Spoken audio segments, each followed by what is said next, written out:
and joins us from our Paris studio today. Paul, welcome. Great to have you on board. Let's shed a little bit of light on this project, which is certainly in the spotlight today as we have President Xi on the ground here in London.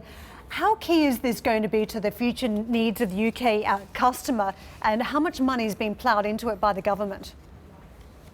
Quite a lot of money. The deal is for 35 years, a very, very long contract, twice the price we currently pay for electricity, with significant loan guarantees. So it's 92.5 per megawatt hour, index linked. So it's really quite a generous deal, and the Financial Times, the whole of the UK commentary says that it's a deeply generous deal. How important is it to have some form of clean energy for future power needs when, let's face it, we're still pulling oil out of the ground, even though prices are low at the moment, and some, I guess, quarters on the investor public have been focusing on the fact that, we can see much more oil delivered into the system. Is it still important to have nuclear down the track for environmental concerns? Well, that's a good question. The problem is whether nuclear will eat all the pies in terms of, Hinkley will provide, about 3.2 megawatts of power. If similar investment were invested in, say, offshore wind, it would supply about 20,000 megawatts. So there are issues as to whether this is necessarily the right way to go. Germany, the strongest industrial state in Europe, has decided to do otherwise, and will switch its last nuclear power station off within 6 years. Paul, if I could ask you, if you were navigating the British or any other developed world's power policy, how long, credibly, is the right type of transition between where we are today with coal and oil and nuclear to maybe greener technologies, or even a lot of electricity on our roofs and solar, and disintermediating the utilities completely? How long really do you think that process should have could take? Well, it's certainly a long-term process, especially in the context of what we know about global warming. The problem with this particular deal is that the EPR, the European Pressurized Reactor that is planned for Hinkley, it's about 3 times over cost and 3 times over time at both of the builds in Olkiluoto and Flamanville. So the difficulty is, if we're seeing some form of electricity gap in the early 20s, Hinkley is very likely to come on stream until maybe 29, 30. And there are all kinds of problems associated with it. The French regulators have identified that there is a structural problem in the reactor pressure vessels already installed in Flamanville, and unfortunately for the Chinese in Taishan 1 and 2.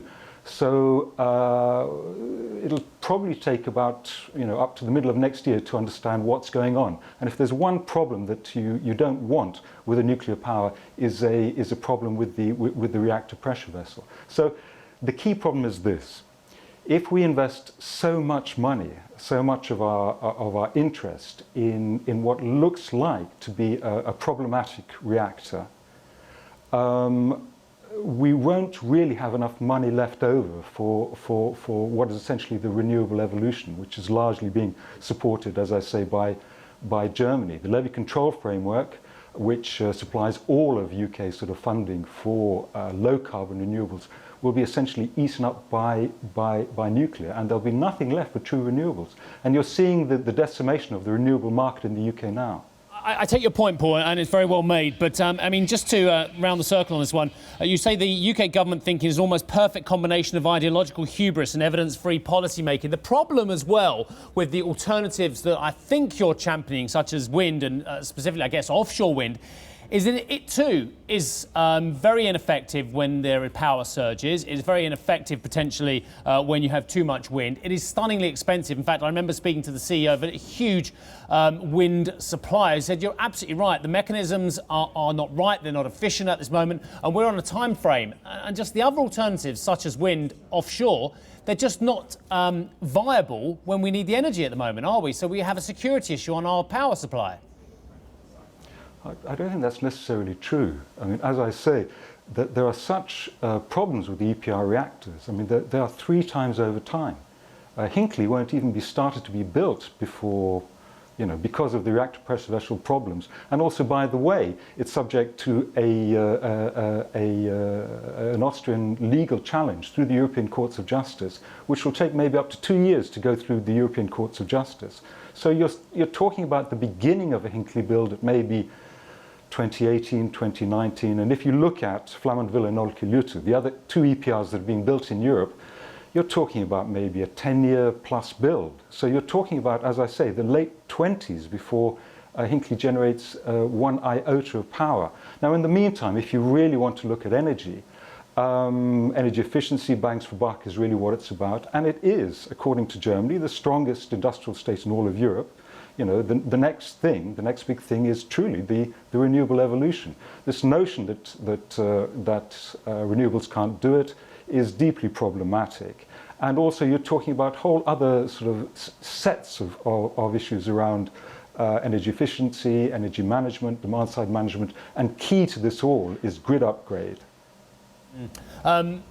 I think we can talk about Energiewende if we like as well. I have one more question for you, if I may. COP21 is going to be very high on the radar for all of us. I think it's November 30th, Paul, to the middle of December as well.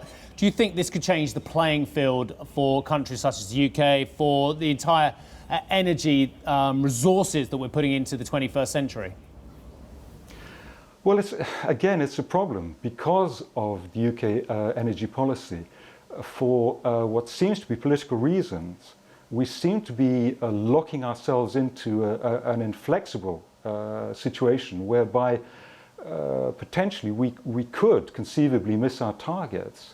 The nuclear won't come on stream in time to help us. The notion that nuclear will significantly help with our emissions is deeply problematic. Remember, nuclear provides only electricity, not energy. Nuclear at its height provided us, according to DEC, with about 4% of our total energy. And if we go for a vast new build, not simply talking about Hinkley, but a vast new build, like-for-like rebuild, we'll only be supplying about 4% of our total energy through nuclear. So there are concerns that if we put all our eggs into the nuclear, very, very costly nuclear basket, there won't be much left over. Very interesting hearing your thoughts today. Thank you so much indeed for finding time to speak to us on CNBC. Paul Dorfman, Senior Research Associate at University College London.